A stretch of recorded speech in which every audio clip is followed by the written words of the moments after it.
He is a man with many friends, and he is, of course, Jimmy Tarbuck.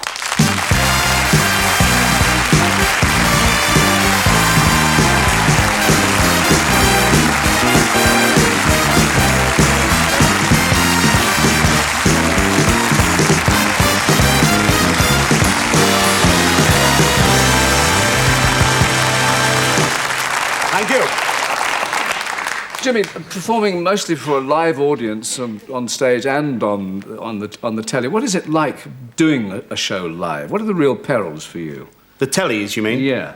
Well, just getting it down on time. When we did Live from Her Majesty's, it's the first time a live variety show had been brought back on the telly, which was London Weekend's idea, and David Bell needs a great deal of credit for that. And, well, the first show we overran. There's only one section you can really overrun with, that's comics, because the music can't overrun, the dancing can't overrun, because it's all set. So, you know, you have to allow for laughs, or lack of them. And they can see everything that you do wrong as well. Oh, yeah, I mean, poor John Schneider, who is in the Dukes of Hazzard. And I've got to get it right, because I made this mistake. I give him a big flowery introduction. I said, ladies and gentlemen, a young man that you see every Saturday night on that wonderful show, blah, blah, blah, and will you please welcome, from the Dukes of Harris, John Schneider. Well, he's coming on to sing, isn't he? And, of course, the audience were laughing, and it was awful. So at the end, I went back on and smiled, and I said, one of the hazards of live television. But he took it very well. He shook me by the throat, and... That's right. Now, you worked as Butlin as a young entertainer. In fact, did you go straight in as an entertainer? No, I was working in the kitchens there first, as a charge hand, and then I just, you know, drifted into being a red coat and things like that, and getting up and... doing 5 minutes and enjoying it. But there were great days. There were heady days at Butlins, you know. One was a youngster and enjoying yourself. Was it like Heidi-Hi backstage? Very much so. Very much so. See a lot of those things like... it's a very funny show, that. And Butlins was like that, the Shally Maids. If I don't make the beds properly, you and I are going to fall out. Yes. And every weekend you'd see it, you know, the Friday night, because they'd be leaving. Will you promise to write? Of course I'll write, because I'll write to you. And if you don't write to me, my dad will write to you, and all things like that. Yeah. What about early routines? What did you do at the camp? Oh, well, let's think. I said, you know, things like, I just seen a pal of mine. I said, where are you going? He said, I'm going to meet my cheffonier. I said, cheffonier? That's a tall thing with drawers. He said, I know, I'm going to meet her. And all those, you know, all those terrible jokes. I saw a little boy with a fishing rod. Where are you going? I'm going fishing. Have you got worms? Yes, but I'm still going fishing, you know.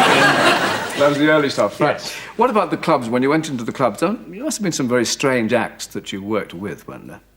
Well, yeah, Mike, you know, I mean, but I was very young in those days, and there were great ground, you know, for learning your trade. That's what I go on about. You don't become a comedian till you're about 40 years of age, because you can't have the experience. You can be a personality before then. But, yes, I mean, I came into London, actually, to do a show called Nights of the Comedy, and they had a guest star each week. This was about 64, and the great Jimmy James was on the show, who was an absolute hero with me, a wonderful comedian. But I was in the dressing room, and there's a knock on the door, and a fella came in and went, hello, Jim. Please, you're doing so well. I'd just got on the telly. I said, oh, he said, wonder if you could give me a few tips about my act. So I said, sure, yeah. He said, if you'd come the wings and watch the act. Now, I thought he was a comic again.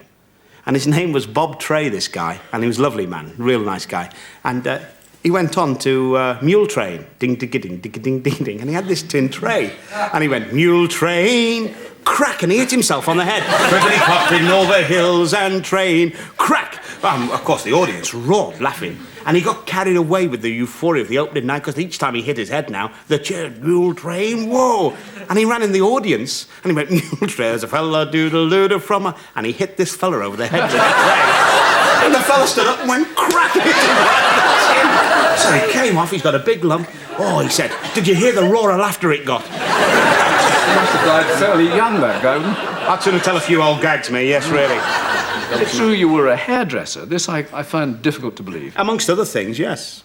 Yes. Well, I mean, were you good? I mean, were you... I was awful. Yeah. I mean, I was really, really bad, you know, and... but, I mean, I just loved it. It was just a laugh, wasn't it? I mean, life was just great fun in those days, and I was doing this old lady's hair this day, and I'm chatting, and she was... I just used to make them all laugh. Hello, how are you, dear? Oh, you're looking very nice today. And I'm doing her hair, and she had a deaf aid, and I cut right through the wire. And all of a sudden I'm looking, and she's still smiling at me. She hasn't twigs got on, because she's a little bit mutton, and I'm going... So I just tied it in a knot and left it. I just tied it out. Well, now you're with the golf mafia. What is it like playing golf with James Bond? Is he a gentle, calm fella? No. No? No. He has a short fuse, likes to play quickly. And I played one day in Spain with him, with Eric Sykes, who is a very gentle person, Eric. And there were 4 Germans in front of us playing out of one bag. And he's, you know, the big fella, big Connery. I mean, he's the most unstarry-eyed film star I've ever met. I mean, he's just, you know, never wears a wig or anything, you know, like that. So he stood on the tee and went, 4! Come on now, 4! So this big German looked round at him. You'll wait! Well, now, Eric's away. Eric's as deaf as a doornail, doesn't know what the hell's happening. He's looking round. So he tees up Sean and hits. I mean, and this ball whistles over these Germans, and now they start to come back. So I thought, well, this is going to be great in the middle of a golf course.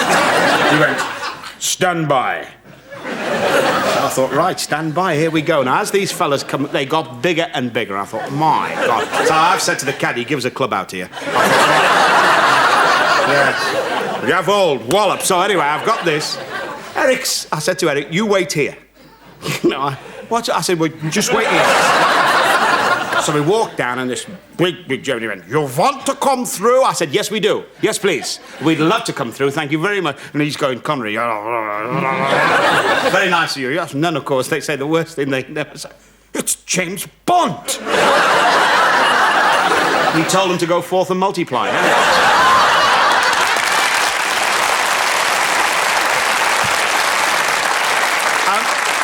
I must add to you, though, but I enjoy playing with him. I mean, you know, he's a very keen competitor. I mean, he loves his golf. You're also known as a practical joker. Do they do the same to you, your friends? Have you checked your flies tonight?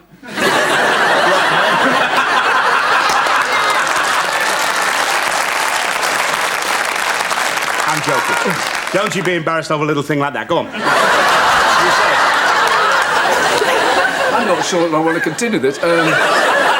The little practical japes. Does anybody ever turn the tables on you? Don't worry, they get me regularly. I mean, they all say that I do it to everyone. Don't worry, I get caught all the time by them. Have you checked your flies, by the way?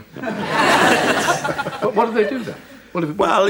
Well, for instance, I was doing a show in Nottingham one night, and I do a Tom Jones thing, and I swung the microphone, and it came right off the lead, and it shot into the... And I thought, my God! And a fella caught it. Thank God. I mean, I'm not being... It wasn't... Boom. I thought, oh... I said, thanks very much. So I said I had a word with the stage manager. Very polite I was. I said, do try and see that stays in there. I said, he's such a calm, nice fella. Anyway, I said to the band, I said, look, I won't do the Tom Jones tomorrow night, OK? So the telephone goes, and they said, stage door, Jimmy Tarbuck. So I go up the stage door, and I'm waiting, and the doorman says, we'll be here now. I said, well, who's on the phone? So this is the next night. He said, well, just wait. So anyway, no one comes, and I said, don't call me, there's no one on the phone. Burke. So now I'm in the dressing room, and I've got the suit on, and on I go on the, and I've told the band. So anyway, I said, well, anyway, and I'm in the middle of the act, and all of a sudden the band starts, dun, dun, dun. I said, no, I'm not doing that, dun, dun, dun, dun, dun. I said, I'm not doing it. And the next minute, you've got to go, because the band's playing it, so I'm swinging the mic. There's a comic called Bernie Clifton, a wonderful comic. He'd gone to a building site and got 200 of these helmets that they wear on building sites, and he'd give them to the audience while I was on the phone. And they put the house lights on, and all the audience were sat there like that. Wonderful.